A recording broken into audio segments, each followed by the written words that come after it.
Morning. Good morning. Like you, Mr. Chair, I'm very happy to be presenting here at the University of Miami today as a proud alumni.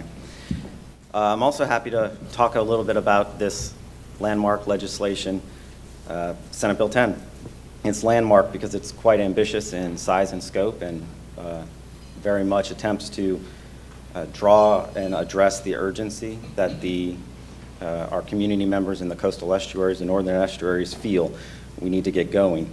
And moreover, really this legislation is the embodiment of a compromise because something of this magnitude, we know as folks that watch the legislative process, it does not get passed without compromise. And that really is a tribute to outgoing Senate President Joe Negron and his leadership and his statesmanship as he navigated that public legislative process. I'll be talking about the opportunities we see in 2019 and the challenges. And as we go through this presentation, we'll keep talking about compromise, we'll keep talking about the law because we don't want to lose that perspective as we consider how to implement this project and follow the law. So when we were conceiving this agenda item, actually Mr. Mitnick asked whether I had a typo when I said reservoirs plural. And that's because we sometimes forget that Senate Bill 10 contemplated 2 reservoirs. And of course, the big one, the EAA reservoir, which, there we go, which would be built right here in the southern EAA area, and perhaps a C-51 Phase 2 reservoir over here right on the north end of the water conservation areas and our STAs.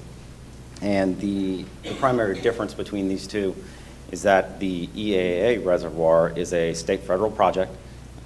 It's a part of CEP, the Central Everglades Planning Project, which is itself a part of CERP, the Comprehensive Everglades Restoration Program. And the EAA reservoir, as we all know, is not the silver bullet we hear. It's, and even as part of CERP, or I'm sorry, CEP, you don't eliminate all estuary discharges, and even if you complete all of CERP, you don't eliminate all the discharges. You're looking at upwards of an 80% reduction. And I think that's where the state-only projects like the C-51 Phase 2 come into play. They can typically be done faster. They're never going to be as big in scope, but they can typically be done faster because it's just a state process and state funding, and we can move ahead and outside of the federal partnership program. And you see that when the legislature approves dispersed water projects, or as you all consider emergency estuary protection wells projects and those types of things. So this presentation, I guess at this point I want to tell you what to expect in this presentation, where I'm going.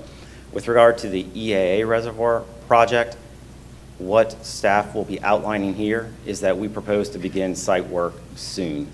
And we think that that should happen in advance of the design phase, or at least in parallel best that we can. And in order to accomplish that, we propose to amend existing leases and execute new leases consistent with the law.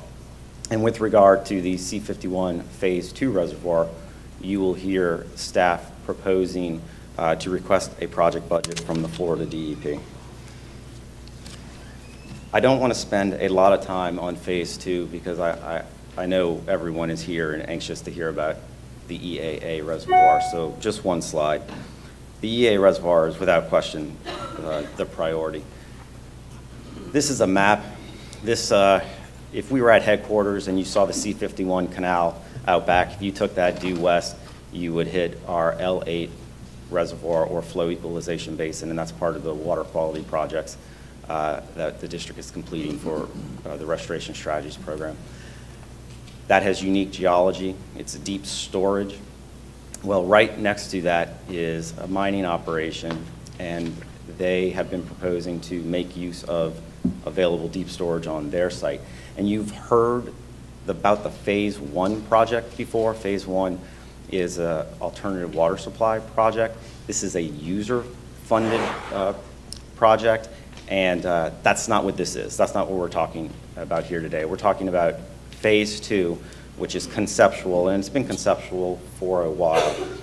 I think part of the reason it's really never got going is because there are so many uses, maybe too many uses for water that could be moved into this reservoir, that there's a lot of competing interests. But perhaps giving effect to Senate Bill 10, we should not be looking at what are we going to do with the water, we should be looking at where the water comes from.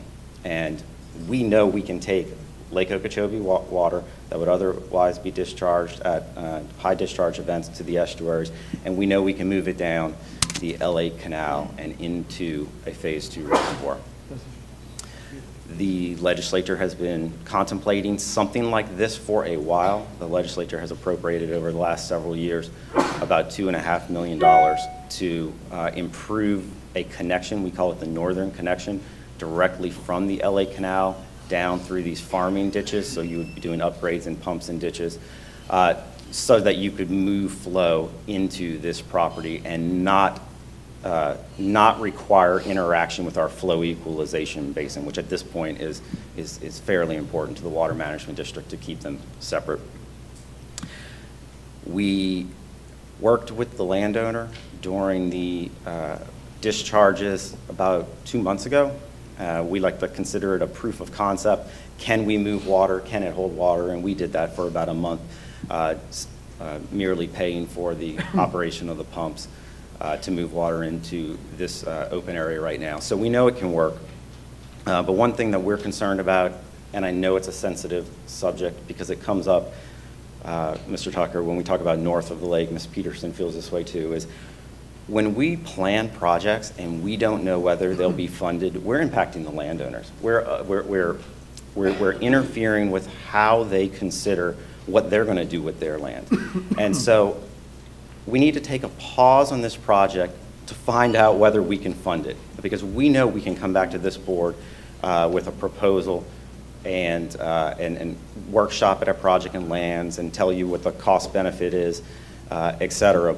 But I need to know whether there's funding first before we continue to tie up time of the landowner. And so with that in mind, that's why I said our proposal to you today is that we officially reach out to the Florida DEP and get a project budget. And that project budget would be for what the landowner likes to call Phase 2A, so it would be the first phase of the Phase 2 reservoir. The Phase 2 reservoir, obviously in green, up to 46,000 acre feet. This is cell 12 right here, already excavated.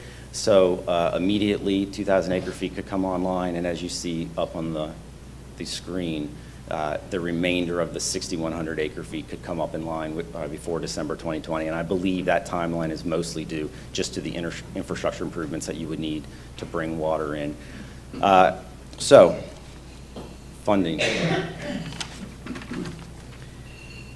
This is what Senate Bill 10 said about funding. So Senate Bill 10 modified Section 375 of Florida statutes, and 375 is the Land Acquisition Trust Fund.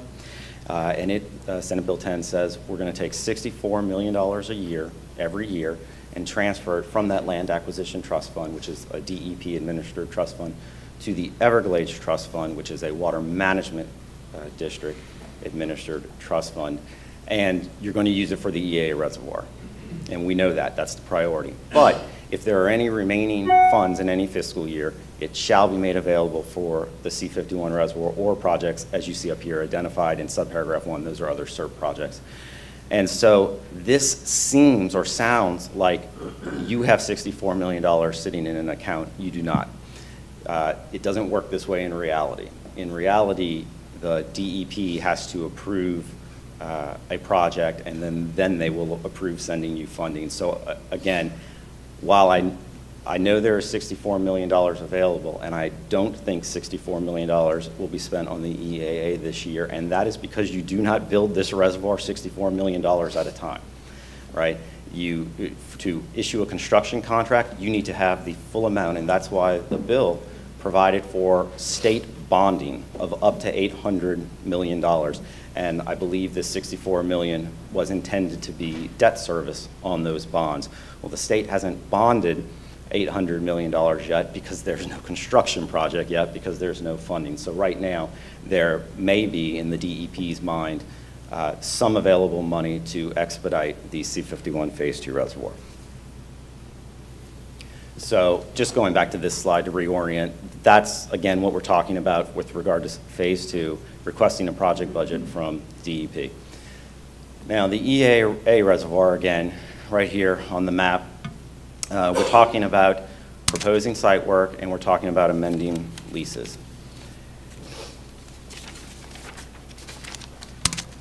The 2017 legislation, again, compromised, and it told the district how to behave toward landowners in the area and leaseholders in the area, and that is true both for when we were supposed to acquire land and when we're supposed to enter into transitional leases. And we're transitioning out of agriculture and into a reservoir project. And those leases are supposed to span the project design and construction phase. So you can see codified in Section 373 the mandates of the legislature. We had already owned, and I say we, the district owned this land here, compartment A2, and the legislation directed us to look west and fill in the ownership. The pink land on the map was privately owned. We have acquired all of that land. The green area on the map are owned by the state of Florida, and leases are held by the DEP. Again, we were to look and see whether we could expand this footprint, and we did. The easiest thing to do, frankly, the most thorough thing to do was to hire a broker, and we did that. And we had the broker contact all the landowners in the area, see if they were going to be willing sellers, because as you see on the screen, eminent domain was prohibited for this purpose. There were no willing sellers. There were some folks who were willing to swap land, but as I understand it, they were willing to swap land for land held here. The DEP holds PRIDE leases. PRIDE is an acronym: Prison Rehabilitation Industries, something like that. It's putting prisoners back to work in agriculture. But as I understand, those deals weren't made. Perhaps the land that the landowners were willing to swap would not have been useful. Okay, so that was 2017 law. Then we entered 2018 law. And this is, again, a legislative direction for the district to bridge the gap between agricultural use and reservoir construction by entering into new leases. And this reflects a policy decision by the legislature, which of course is fairly debatable, but the debate was had at the legislature.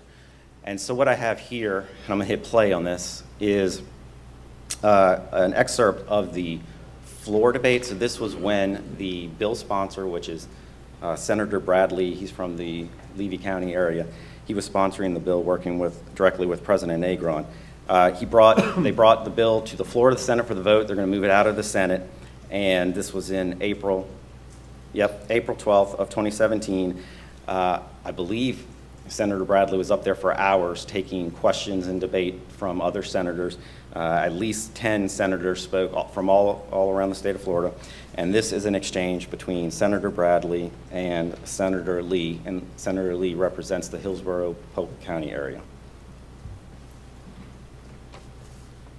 Okay, so our volume isn't on. Let me figure this out.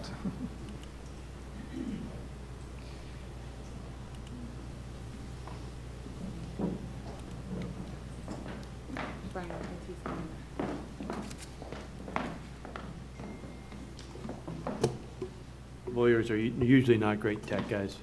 You know, I practiced. I'll take your word for it. Practiced it this morning, and it came right on. Sure.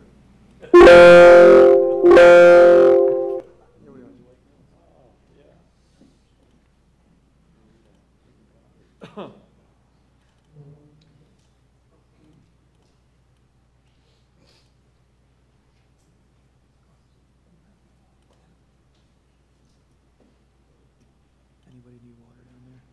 Jim, you okay with water? Goodness. You want it? No, he's fine. Okay.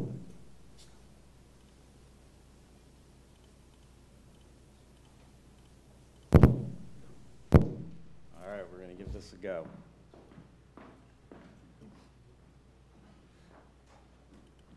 Senator Lee, you're recognized in questions. detail, Senator. I guess the question I have is, in an order of execution, if we proceed forward with all of the actions prerequisite to constructing a reservoir prior to obtaining approval to do so, don't we potentially disrupt a lot of operations down in the Everglades agricultural area unnecessarily if we don't obtain approval? How do we avoid that cart ahead of the horse thing? There are a couple of particular facts that I think are relevant to your very understandable concern. One is that there's about 3,200 acres immediately adjacent to A2. That is government-owned land. They're currently subject to leases, okay? Now, within that are little pieces of property, 10 acres here and there, that are perhaps privately owned. But in those situations, we already have a lease relationship with those entities that either use the land for agriculture or for other purposes. Obviously, those are the relationships that we would revisit and sit down with and talk about. We have no interest as a state in stopping agriculture from occurring on land that we currently own and is being leased to a user that uses it for agriculture until such time as we're ready to start shoveling. And so any arrangements we would make with these parties would be contingent on making sure that there's no interruption of operations during that time period until we have some final direction on the fact that we're ready to start shoveling. Thank you. One final question, Mr. President.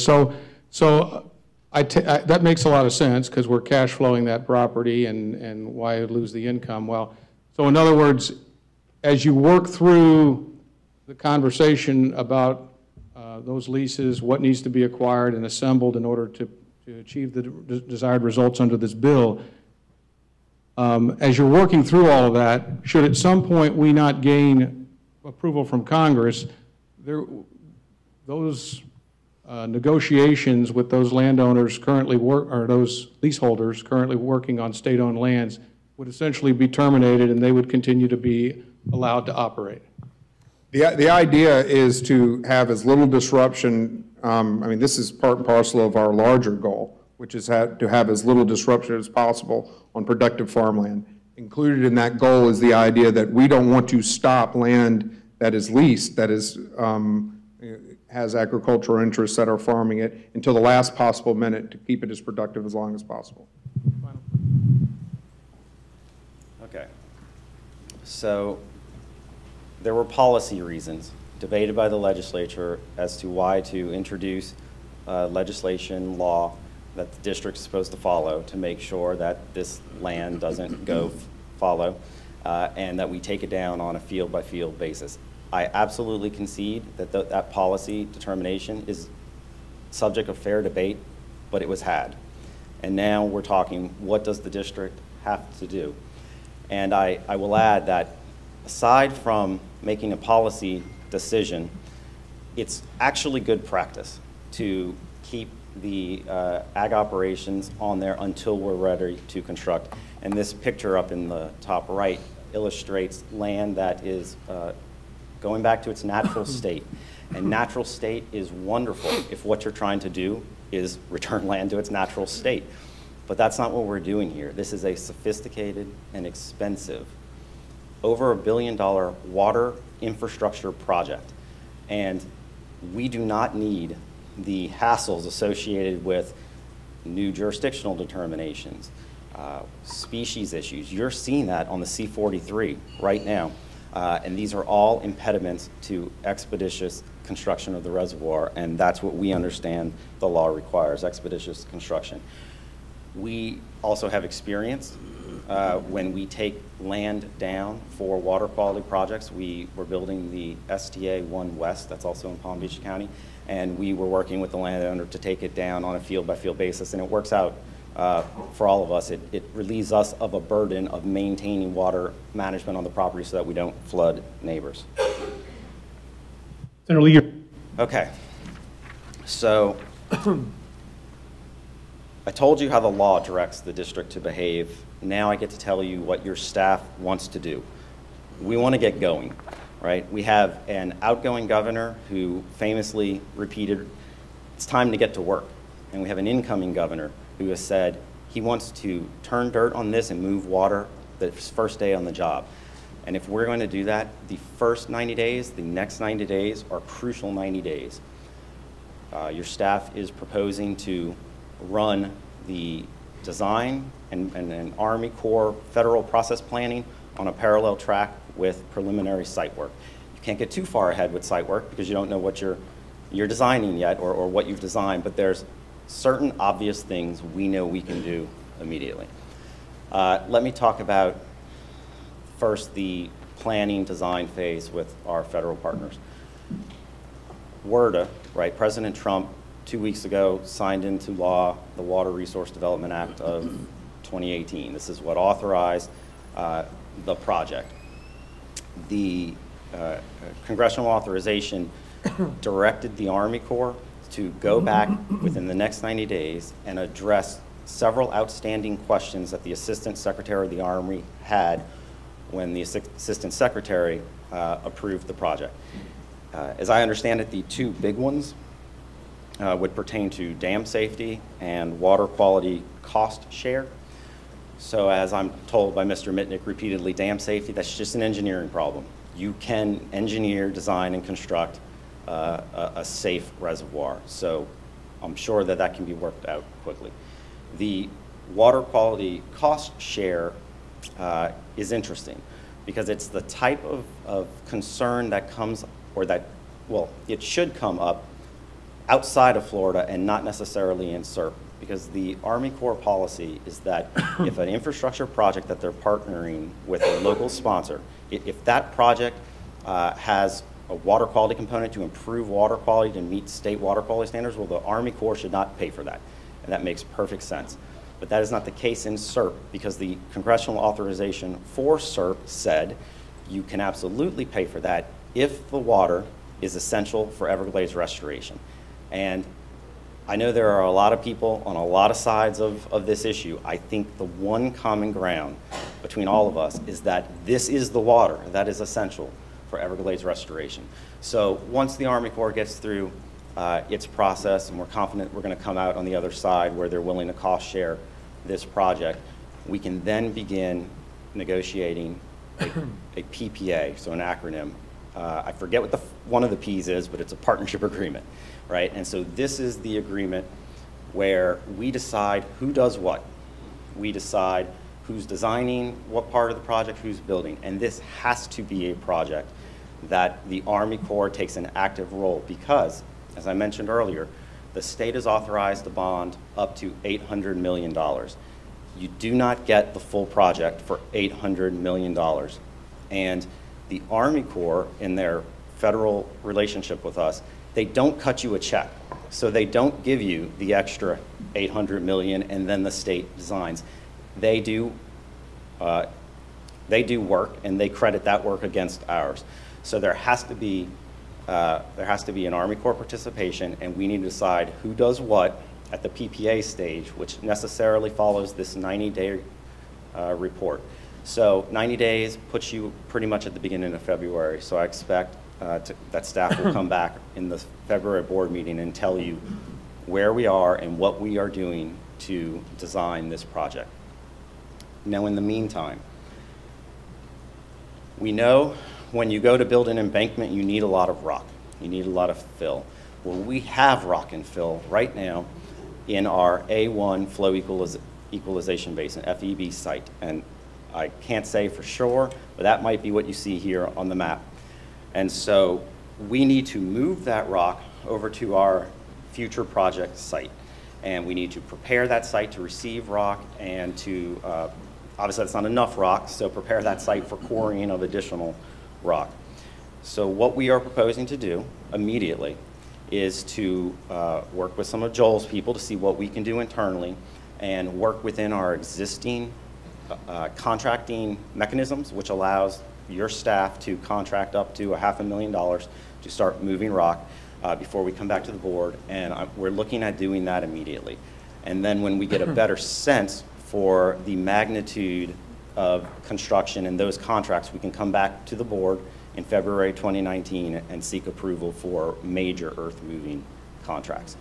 So again, 2019, next 90 days, we got to get the the design phase going, and we want to get the site prep phase going. 2019, we're hopeful that we can start designing this project.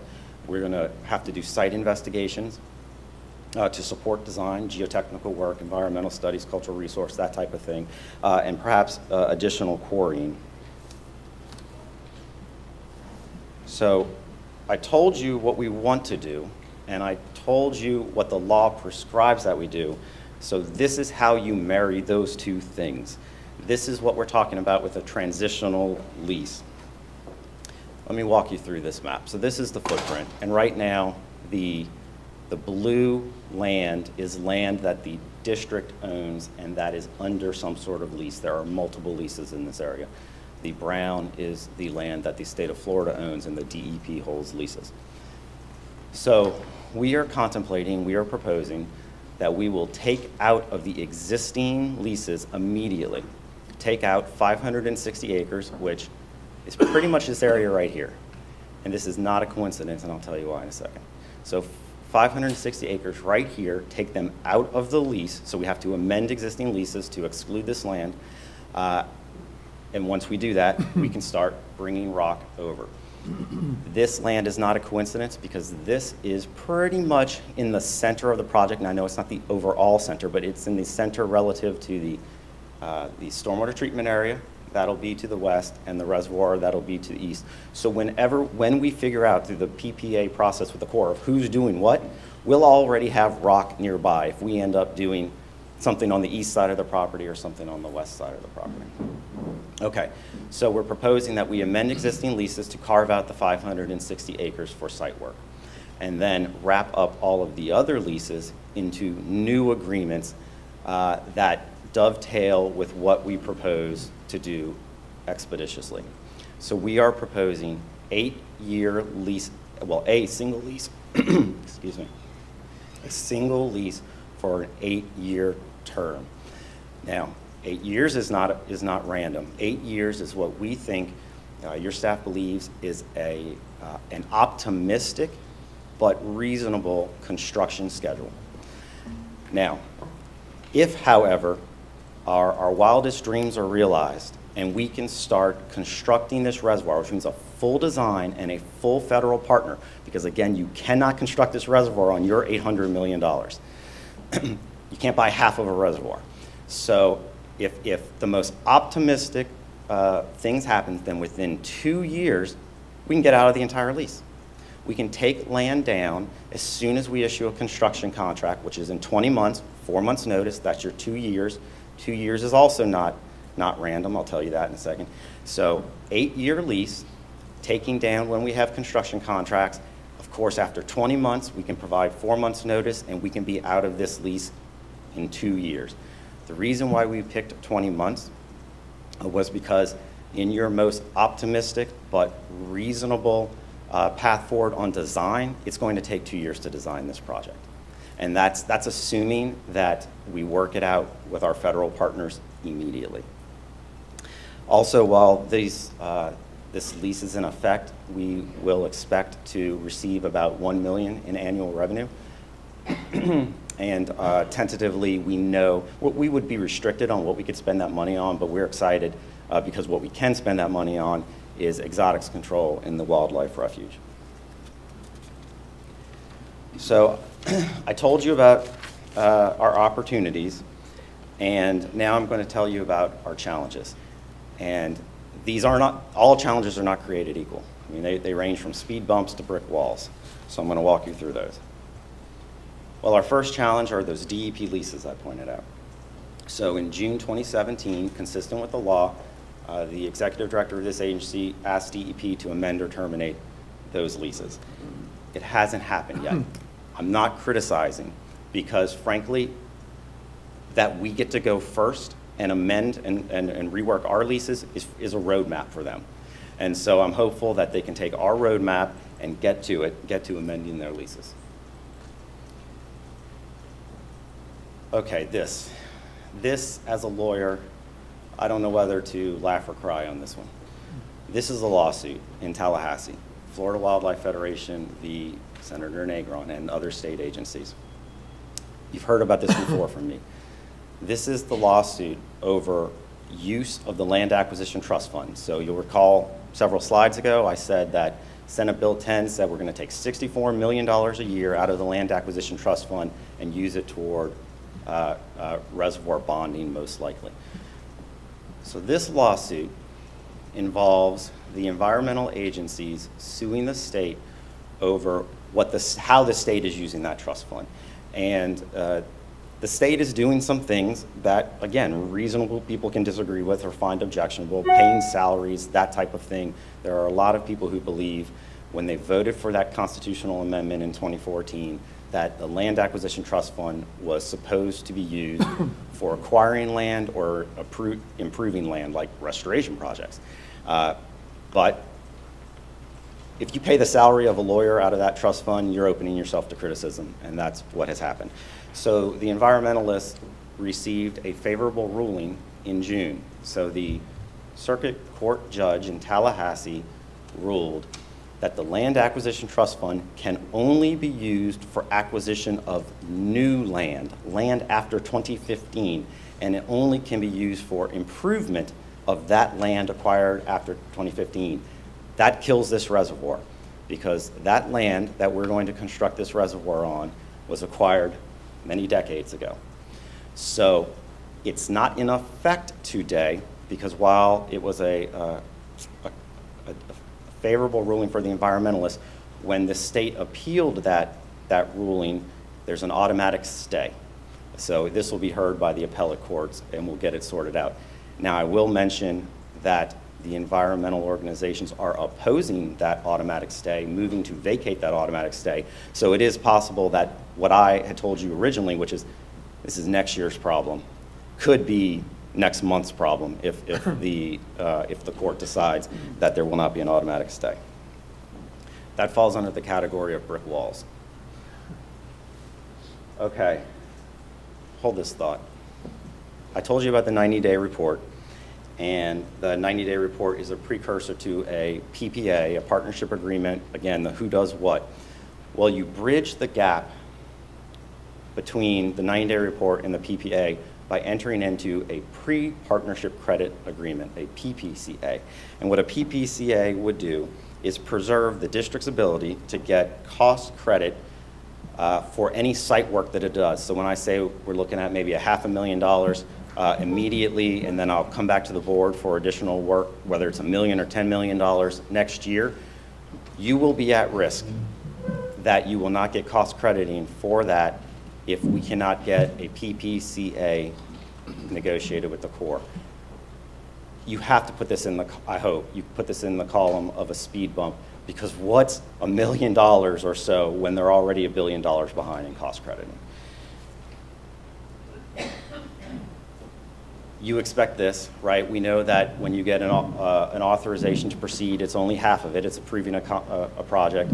This is the congressional funding piece. We know that this has to happen, but it's not just funding of the EAA reservoir. It's funding of the entire SEP suite of projects, because we know that the EAA reservoir project, it can work in as much as that it can hold water, but it can't move water south without the SEP projects being completed. So we're still looking for congressional authorization for those projects. And this is new, I would expect for you all, because I had not even heard of this until last week. Federal New Starts Law. So you know you need to get congressional approval of the project. We have that. You know you need to get congressional funding of the project. We knew that. There's now a new step in between. It used to not apply to SERP projects, as I understand it, because when Congress authorized SERP and approved funding for SERP, or at least part of it, all the programmatic sub-pieces of that were approved. I understand that there's a new law that says no more. You have to, every individual component of a programmatic project needs to be approved by the Office of Management, OMB, Office of Management and Budget. And that is not, I don't believe that's an approval you can seek as the district. You need the Army Corps to seek that approval. Okay, and finally, Appendix A. Now, this one is not like the others. The other challenges to the expeditious completion of this project challenge the ability to construct the project. This one is different. Appendix A does not interfere with our ability to construct the project, but it does potentially interfere with our ability to operate the project. And this, I put this on here because this was a big topic of conversation last week. We had a technical oversight committee meeting on Tuesday. We had a RAC meeting on Thursday. At that RAC meeting, we talked, as Mr. Tucker mentioned, about the combined operating plan, and Mr. Chair, as you summed up the comments too, and there's a lot of concern that what we're seeing in the context of the combined operating plan, which changes the way water is moved into the park and how that interferes or interacts with the consent decree compliant responsibilities, because that is not how water was contemplated to move in the park. We're seeing it in COP that it's going to force violations of the decree, and the same thing our scientists tell us will happen when the SEP projects come online.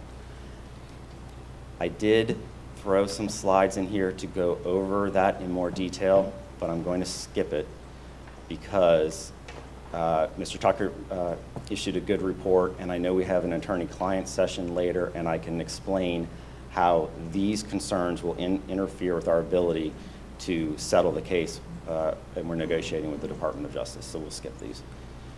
So to recap, what staff is proposing with regard to the EA reservoir is we're proposing to initiate site work in advance of the federal process, in advance of designing. We're seeking your feedback and guidance on that point. In order to do that, we are asking you to amend an existing lease and execute a new lease, and we believe that those new leases are consistent with law. And in addition to that, we're seeking your feedback and guidance on any of those challenges that I outlined. And of course, a lot of these things are bigger than staff, and they need the support of the governing board when you talk to your congressional members and you go to Washington, D.C. With regard to the Phase 2 reservoir, we're seeking any guidance or feedback you might have about our proposal to go to DEP and see how much money of that $64 million for 2018 and 2019 can be dedicated for the C51 Phase 2 reservoir. So this is the proposal. This is specifically the resolution. It's a resolution authorizing, again, the existing lease to be amended. That carves out the 560 acres, allows us to do site work, and entering into a new lease, again, 8 years. We can get out of it in 20 months after 4 months' notice. I can leave this up here, but I can also leave up this slide just to sort of frame the discussion.